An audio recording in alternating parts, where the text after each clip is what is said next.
Hello अस्सलाम वालेकुम friends, कैसे हो आप लोग। उम्मीद करता हूँ आप सब लोग बहुत बढ़िया होगे। फ्रेंड्स सबसे पहले मैं आपसे माज़रत करता हूँ कि मैंने वीडियो रिकॉर्ड ना कर सका, काफ़ी देर के बाद मैं वीडियो अपलोड कर रहा हूँ। सबसे पहले 2-3 रीज़न थे जिस वजह से, एक तो मुझे बुखार हो गया था, दूसरा ऑफिस का काम बहुत ज़्यादा था जिसकी वजह से मैं नहीं कर सका। तो फ्रेंड्स आज की वीडियो का टॉपिक स्टार्ट करते हैं। आज की वीडियो है कि मलेशिया में हम कैसे अच्छी जॉब ढूंढ सकें। मलेशिया के अंदर अगर हम अनएजुकेटेड हैं, हम कोई टेस्ट नहीं देना का, हमें कोई इंटरव्यू देने की ज़रूरत नहीं है, कोई आईएलटीएस टेस्ट, कोई भी किसी किस्म का कोई इंटरव्यू देने की ज़रूरत नहीं है। सिर्फ जाएं, अपना नाम और अपने पासपोर्ट की कॉपी दें। हम जिस भी कंट्री से बिलोंग करते हैं कोई प्रॉब्लम नहीं है। हम मलेशिया के अंदर जो 5 जॉब्स जो मेरे एक्सपीरियंस के मुताबिक हैं वो मैं आपसे डिस्कस करूँगा। कि फ्रेंड्स इस वीडियो में मैं आपको बहुत ज़्यादा सीक्रेट, बहुत ज़्यादा डीपली, यानी बहुत से कुछ ऐसे पॉइंट्स भी बताऊंगा जो आपको बहुत अच्छे लगेंगे। आपने वीडियो को स्किप नहीं करना, ठीक है फ्रेंड्स, आपने वीडियो को पूरा देखना है। तो अगर आपके पास तालीम नहीं है, अगर आप पढ़े नहीं हो, आपको कोई टेस्ट देने की ज़रूरत नहीं है इस काम में, लेकिन आपको सैलरी बहुत ज़्यादा मिलेगी। मलेशिया में कौन सी जो ऐसी अच्छी जॉब्स हैं जो आपको ज़्यादा पैसे दे सकती हैं, मैं आपको इसके बारे में बताऊंगा। आपने वीडियो को पूरा देखना है, ठीक है फ्रेंड्स, एंड वीडियो को लाइक, शेयर एंड सब्सक्राइब भी कीजिएगा, ठीक है फ्रेंड्स। उनके अंदर कितनी सैलरी है, कोई एजुकेशन कोई कुछ नहीं आपको चाहिए, तो वो आपको जॉब मिल जाएगी। तो सबसे पहले हम बात करते हैं नंबर 5 पर जो जॉब आती है, ठीक है फ्रेंड्स, वो आती है कि हम टेलरिंग की। सबसे पहले हम टेलरिंग की बात करेंगे। टेलरिंग में जो कपड़े सिलाने हों या इस तरह के, अगर हम अपना वीज़ा लेकर आए बिज़नेस वीज़ा, तो उसमें तो ऑटोमेटिकली सबको पता है कि वो तो ज़्यादा होगा। तो हम वो बिज़नेस वीज़े पर हमारा कोई टॉपिक नहीं है, हम उस पर बात नहीं करेंगे। हमारा है just job, as a job. तो जो टेलरिंग में ये होता है, यहाँ पर हमें एक टारगेट दे दिया जाता है कि हमने इतना काम करना है। यहाँ पर वो चाहे किसी भी किस्म का काम हो, टेलरिंग का काम हो, लेकिन डिज़ाइन अलग अलग होते हैं, वो हमें बता देते हैं कि हमने इतने काम करना है। तो वो जो सेट होता है वो हमें बताया जाता है कि एक रिंगर का एक सेट है। अगर हम उसको उस हिसाब से करेंगे, अगर हमने एक दिन में 100 सेट बनाएंगे वो हम पर है, अगर एक दिन में 50 सेट बनाएं वो भी हम पर है, और एक दिन में 300 या जितने हमारी कैपेसिटी है उस हिसाब से हम अगर बनाते हैं वो हमें उस हिसाब से बनाते हैं। फर्स्ट करो हमने 100 बनाए, 50 रिंगर कमा लिया। अगर हमने 200 बनाए, 100 रिंगर कमा लिया, एक दिन का 100 रिंगर कमा लिया, ठीक है फ्रेंड्स।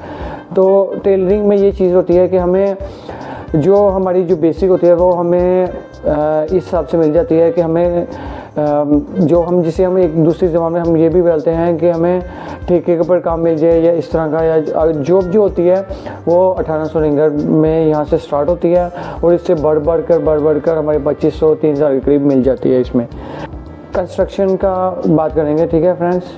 तो कंस्ट्रक्शन में ये नंबर 2 में ये होता है कंस्ट्रक्शन में कि हम कंस्ट्रक्शन का अगर काम करते हैं ना, तो हमें ये होता है हमारा कि हमें एक दिन में कंस्ट्रक्शन के काम में डिपेंड करता है हम किस कैटेगरी का। हम मार्बल वगैरह का हमें अगर काम आता है, हमने जिस कंट्री से हम हैं वहाँ पर हमारे पास थोड़ा बहुत एक्सपीरियंस है, तो हमें काम जो है वो हमारा चेक करते हैं। करने के बाद हमें सैलरी हमारी बढ़ जाती है।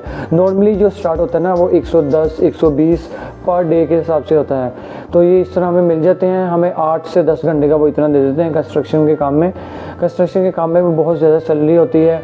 तो हमें इस काम में अगर हमने वीज़ा भी लेना हो किसी भी कंट्री से, तो हम नंबर जो 4 पर आ रहा है कंस्ट्रक्शन, हम इस पर भी अप्लाई कर सकते हैं, ठीक है फ्रेंड्स। तो कंस्ट्रक्शन नंबर 5 पर मैंने बोला आपको कि हम टेलरिंग का काम कर लें और उससे थोड़ी ज़्यादा सैलरी ले रहे हैं तो हम कंस्ट्रक्शन का काम भी कर लें, ठीक है फ्रेंड्स। अभी हम बात करते हैं नंबर 3 पर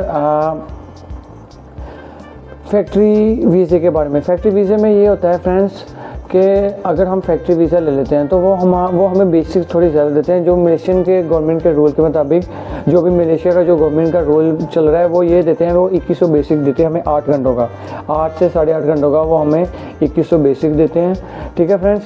तो देने के बाद कुछ एरिया में अभी भी हैं जहाँ 1800 दे रहे हैं, कुछ में, लेकिन ज़्यादातर में उन्होंने जो गवर्नमेंट के साथ डायरेक्ट होती हैं वहाँ पर उन्होंने पब्लिक हॉलीडे की छुट्टी भी होती है, हर चीज़ की संडे उन्होंने एक दिन हफ्ते में एक छुट्टी भी होती है और 8 घंटे का हमें 2100 देते हैं। अगर हम ओवर टाइम लगाएं तो मिला के हमारी 4500 या 4 समझ लें आप 5000, 4500 से 5000 हमें मिल जाते हैं।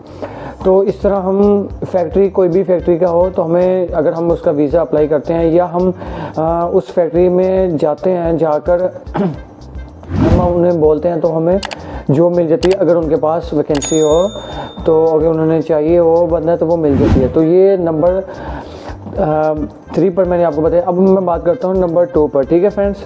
अब नंबर 2 पर बात करता हूँ इलेक्ट्रीशियन के बारे में। इलेक्ट्रीशियन में ये होता है फ्रेंड्स, अगर हम इलेक्ट्रीशियन का हमें काम आता है तो मलेशिया में ये मोस्ट डिमांडेबल जो जॉब्स हैं ना वो ये हैं। हमें अगर काम आता है इलेक्ट्रीशियन का तो हमें काम पर लगा देते हैं। जो आप नोट करेंगे फ्रेंड्स, जब कंस्ट्रक्शन के एरिया में ना इलेक्ट्रीशियन भी ज़रूर होता है। इलेक्ट्रीशियन एक ऐसी शोबा है जो हर जगह, हर एक घर में कहीं भी हो हमें यूज़ होता है। तो हमें उसकी रिक्वायरमेंट्स होती हैं, हमें वो चाहिए होता है। तो इस तरह ये होता है फ्रेंड्स, अगर हमारे पास इलेक्ट्रीशियन का कोई कुछ ना कुछ अगर हमारे पास एक्सपीरियंस हो तो हमें वो एक तो जल्दी मिल जाता है और दूसरा हमारी जो सैलरी होती है वो बढ़ जाती है। अगर हमारा अपना काम है तो बहुत ज़्यादा पैसा होता है इसमें, ठीक है फ्रेंड्स।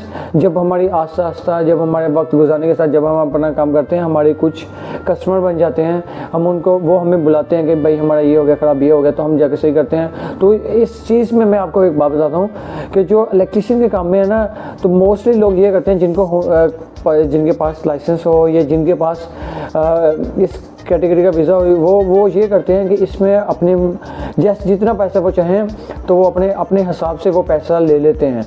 तो कहने से बड़ा जो है ये उनकी डिमांड होती है इलेक्ट्रीशियन की, जो आपका काम करते हैं तो वो काम करने से पहले आपको बोलते हैं कि भाई हमारा इतना पैसा है तो ये है। तो इस तरह ये होता है कि इस इलेक्ट्रीशियन के काम में आपको ज़रूरत तो होती है, उन्हें भी पता होता है।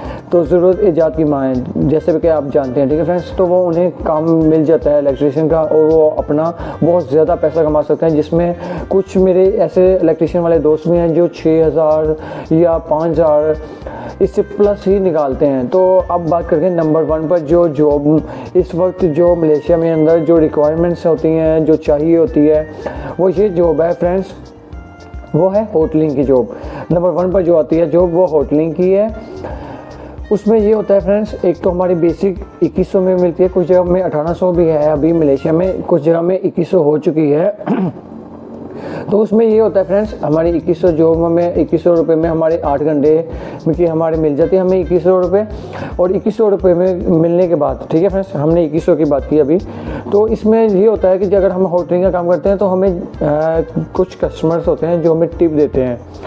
टिप में ये होता है इसमें ओवर टाइम भी लगता है तो और बढ़ जाती है। तो अगर बेसिक मिला के थोड़ा सा ओवर टाइम 3-4 घंटे या 2 घंटे रोज़ाना के जो मोस्टली मिलते हैं 2 से 3 घंटे, अगर वो मिलते हैं हमें तो मिला के ये बढ़ जाती है, लगभग 4000-5000 को टच कर जाती है, 4000 से 500 हो जाते हैं। और इसमें एक चीज़, एक तो हो गया हमारी बेसिक, दूसरा हमारा ओवर टाइम हो गया, ठीक है फ्रेंड्स।